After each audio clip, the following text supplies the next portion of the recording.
subdivision dahil ang lugar na to ay elevated at hindi na kayang abutin ng tubig baha. Inutusan naman ni Go ang mga pamilya na nasa kanila pang pamamahay na huwag pumilit umalis dahil mas delikado dahil sa patuloy na pagtaas ng tubig. Sa halip ay hintayin na lamang ang mga rescuer. Kinumpirma naman ni Major Jake Obligado, Civil Military Operation Officer ng 10 Infantry Division, Philippine Army, na isang nagangalang Tata Inquitirino, 30 anyos at buntis pa, at isa pang taong nawawala dahil sa baha sa barangay 19 Das Bibacaka sa siyudad ng Davao. Habang sa San Rafael Ma, 2 katao naman ang na-missing at patuloy pa ring pinaghahanap sa ngayon ng Central 911. Sa kasalukuyan ay suspendido na rin ang klase sa lahat ng kindergarten at high school sa buong siyudad.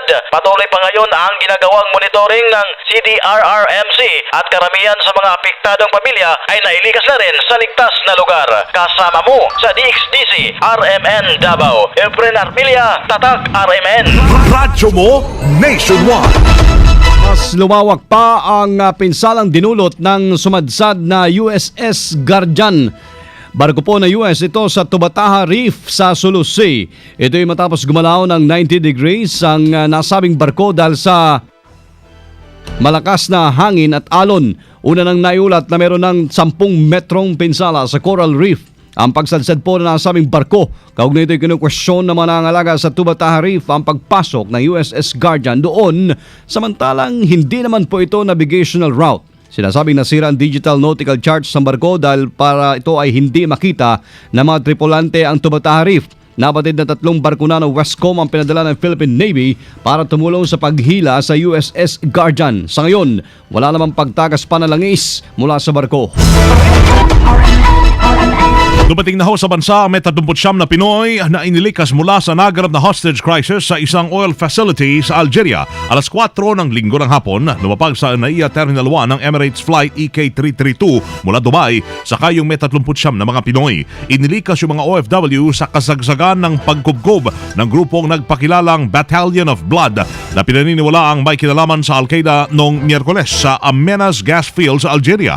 Ayon sa ilang mga pilawing Pinoy, ang nagsabing hindi ho sila kasama doon sa na-hostage, ngunit nagkusa na lamang silang umuwi para lumayo ho sa panganib. Sa pinakahuling ulat, 33 hostages at 23 hostages at 32 Al-Qaeda-linked militants ang namatay sa hostage-taking na yon, habang umabot naman sa 107 na mga foreign hostages at 685 na mga Algerian hostages ang nakaligtas sa naturang insidente.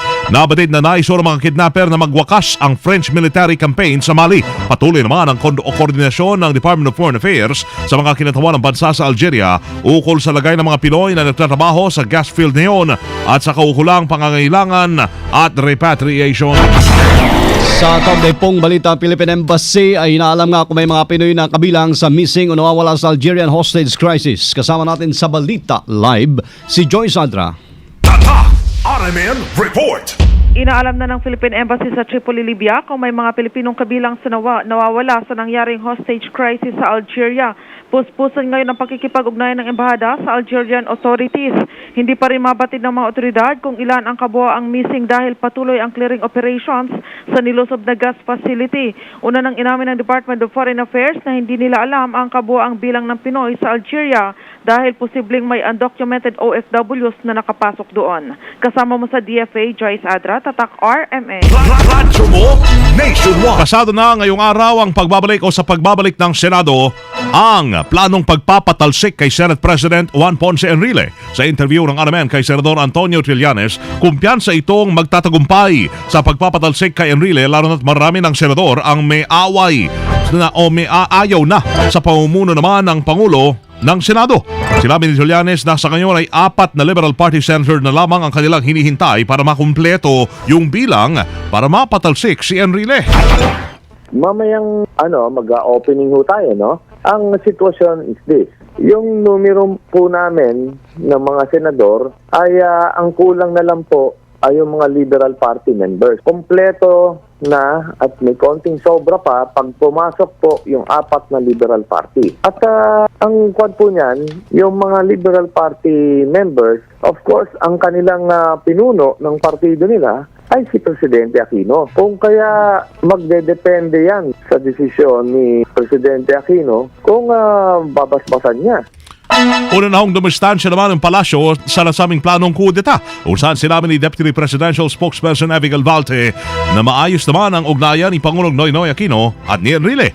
Nabatid na maraming senador ang nakabangga ni Enrile dahil sa isyu ng pamumudmod nito ng 1.6 million pesos na cash gift sa ilang piling senador lamang. Malaking prayer rally naman gagawin ng mga taga-suporta ni Romeo Halosos. Kasama natin sa balita si Santos Cortez ng RMN Zamboanga. RMN Report!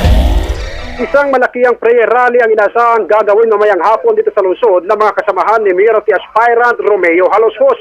Ang prayer rally ay kasunod ng pagkansela ng Commission and Bank ng Certificate of Candidacy ni Halosos dahil na rin sa repetisyong isinampa ng mga katunggalin nito.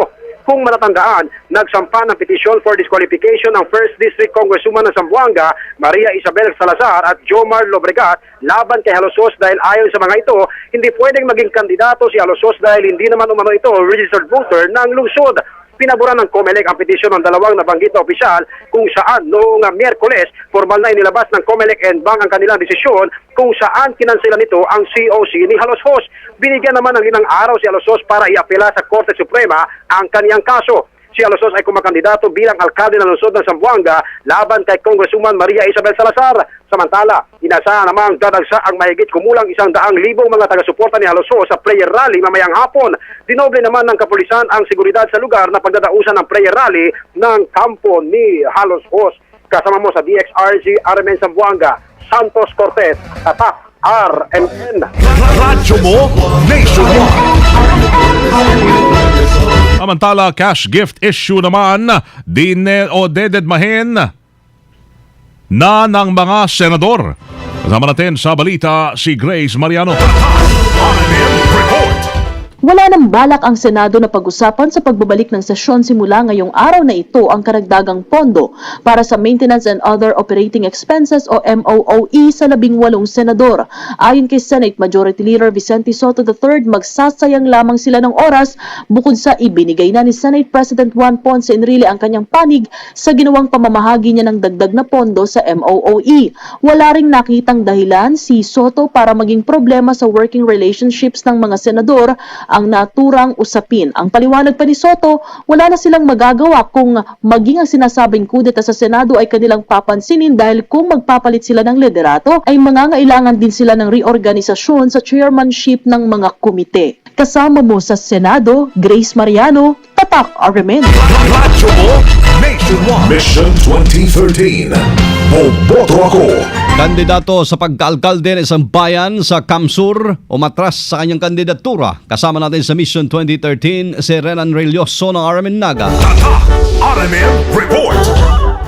Umatras sa kanyang kandidatura ang isang kandidato sa pagka-alkalde ng bayan ng San Jose, Camarines Sur. Ito ay sinating Congressman Eddie Pilapil na kandidato sana ng Liberal Party sa naturang bayan sa pagka-alkalde. Wala pa namang sinasabi si Pilapil kung anong kanyang dahilan. Dahil dito, 2 na lang ang maglalaban sa pagka-alkalde sa naturang bayan na parihong independent na sina incumbent Mayor Tony Chavez at Attorney Gil Pacamara. Samantala, maliban sa pag-atras ni Pilapil, nauna na rin nag-urong ng kanyang kandidatura ang 2 kandidato naman sa pagkakonsyal ng naturang bayan. Kasama mo sa DWNX 91.1 RMN Naga, Randy Lioso, Tatak, RMN. Radyo mo, Nationwide! Mission 2013. Boboto ako. RMN News. Negosyo. Silent drill, acrobatic show, ballet performance at ang pagsayaw ng Gangnam Style dance craze sa magiging bagong atraksyon daw ho mga kasama sa papalapit na 18 Kalinga Province Founding Anniversary at Ulyalim Festival 2013. Ayun pala yun, sa Feb 14 hanggang 17.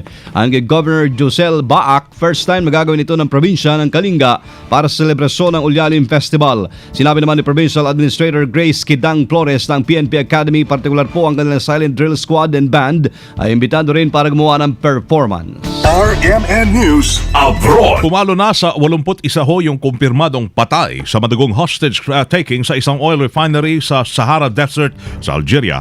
Sa report, patuloy ho ang ginagawang clearing operation ngayon ng mga otoridad.